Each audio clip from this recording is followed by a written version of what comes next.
So I joined the army in the early spring, late winter, if you will, of 1996. The exact date was March 25th of 1996 is when I actually signed the papers to join the military on the delayed entry program. I shipped on May 3rd of 1996. I had about a month to get my stuff together before I actually got on the plane and shipped out. Um, that was my first time on the plane flying from uh, New York City to Oklahoma. It was a total change of venue, total change of atmosphere, total change of people. It was a different kind of people. It was a different kind of world in Oklahoma. It was a lot slower. New York City is fast paced, city that really never sleeps.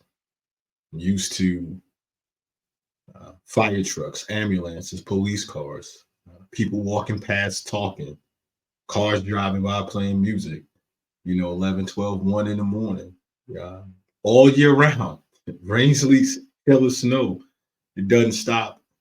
And I got to Oklahoma, and I remember arriving not really that late, probably was about 10 o'clock that night, um, and getting picked up um, by the military cadre personnel at the reception, from the reception, I should say, and being taken on the Fort Seal and driving down the road. I remember it being so quiet that you could hear a pin drop. You could hear a pin drop. And driving to Fort Seal, passing fields, um, seeing cows and buffaloes, like out in the town, like fenced in, but just you're not going to walk down any block in New York City and see a buffalo or a cow. So again, just different and very very quiet. Um, and so that's when I joined the military. So I joined because my wife, who was my girlfriend at the time, became my wife, had told me that she was pregnant with our son, which turned out to be the first of three of the children that we would have during the course of our marriage. And when she told me that she was pregnant, um, I knew I had to do something fast. I was in a space where um, I was really trying to become a rapper. We had a whole team. I had a partner. We had a production team. We had a studio. We had everything going, and we shopping tapes. We shopping CDs at record companies trying to get a deal. Um, and it just wasn't moving at the pace that I needed it to move it, especially when I knew I had a baby on the way. And that was a major thing for me. At home, my home life was in a different space. My mom had just lost her job recently, maybe 6 months to a year prior to that. My mom had lost a job. Um, she came down and was diagnosed with lupus, and because of the lupus, she had to leave her job. She was having inflammations of her hands and her legs, and she was tired a lot. And on top of that, my mom was asthmatic.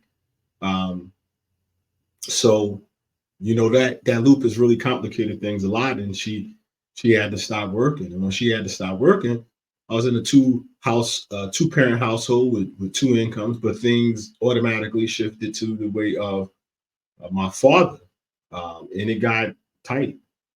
It wasn't like it was all peaches and cream and picket fences and stuff like that. Even when my mother had employment, and so when she lost employment, um, it got you know really tough, at least through my eyes. And the last thing I wanted to do to my mother and father is be a burden to them. The last thing I wanted to do to anybody in my family was be a burden to them. Um, had a younger sister, probably was about 14 to 15, maybe 15 at the time. Um, I was 19, so considering myself an adult, I just felt like, they should have been concentrating on her and they should put their efforts towards her. They definitely shouldn't have to worry about a child that I made that I was trying to bring into the world. So I got to go and figure that out. And trying to be a rapper, trying to be in the streets, trying to hustle. The money wasn't coming fast enough, and it just wasn't feasible. And I wasn't going to stand around and just wait for something to shake. I was going to make some shit.